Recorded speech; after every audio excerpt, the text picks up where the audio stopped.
Hey everyone, it's me, JB, and we are in week 42. So as we go deeper, we're taking it back to week 17, where our verse came from Titus 1:8. Rather, he must be hospitable, one who loves what is good, who is self-control, upright, holy, and disciplined.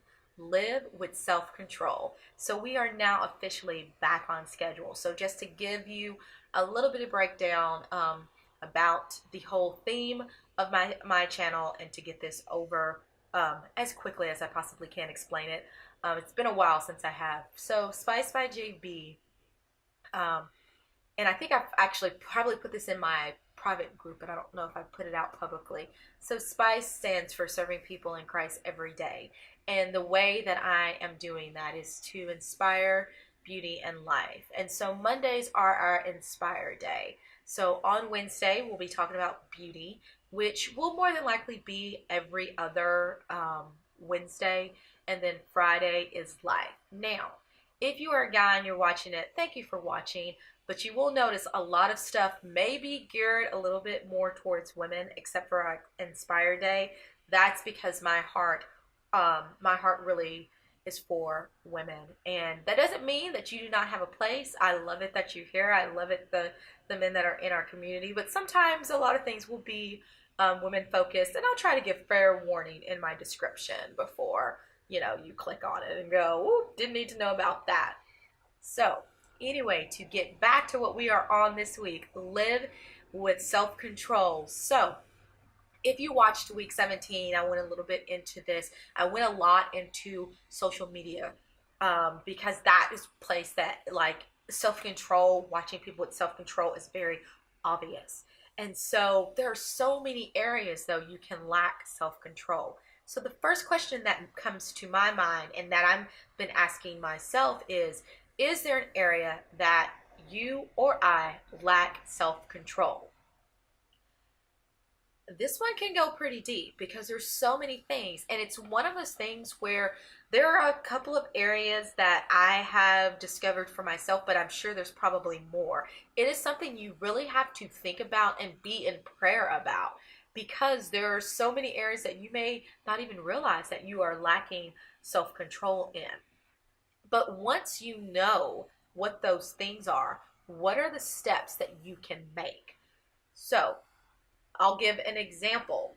One of my self-control issues, cheesecake. And if you if you talk to me for any extended period of time, or if you've been my friend, cheesecake is something that I lack self-control in. I could literally eat cheesecake for breakfast, lunch, and dinner.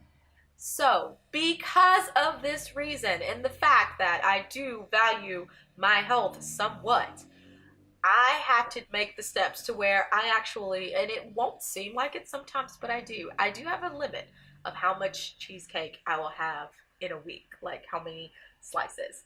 I know a lot of times you might be thinking, I think your limit is like 15, but it's not. But this is a step that I can take to keep myself from going over the top with self-control. So I know you're thinking, okay, that's silly, but I mean, it is a self-control issue. But there are people who have a deeper self-control issue.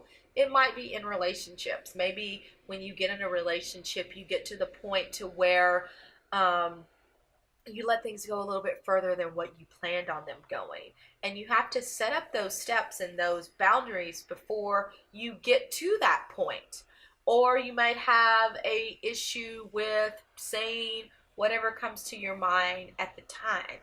And it's getting to the point where you realize that that's something that you do and making steps. Maybe now when someone says something to you, you pause and you take more time to think before you actually speak. And there's just different things that you can do, and only you can figure out these things for yourself. No one else can tell you. You are the one that know what you lack self-control in. And you are the one that can make those steps to help yourself become better. Some of them will be obvious. Some of them may not be as obvious. But I urge you to pray and to seek God in these situations, because if he says it in the Bible, then it is something that we need to be paying attention to. And when you can't, sometimes I feel like with self-control, if I can't control myself, then how can God expect me to do more? How can He place more into my hands if I can't even have some self-control? So it's something you really want to work at trying to be more diligent at. And I think that God, He so sees our heart, and He so sees when we're trying to make those improvements in our life. So this is one we really have to go deeper in. And I'm still praying over this one and other places that, are self-control. And I won't go into too much because a lot of self-control issues are sometimes a little bit more personal than others, and that's fine. This is not something that you have to share with others. This is something that is between you and God. So if you just want to keep that all that to yourself, that is perfectly okay. But recognize those things and work out an action plan to make those steps. So now we are going to continue on as we go deeper. Yes, as we live at peace, in strength, in person. Wait. Yeah. No. No, I missed one. Take back. Pretend like I didn't do that. As we live at peace, in strength, with faith, in perseverance, without complaining, to listen, without anger, without fear, with patience, in love, with humility, in joy, at rest, with integrity, with compassion, in kindness, and with self-control. And now we're going to go deeper.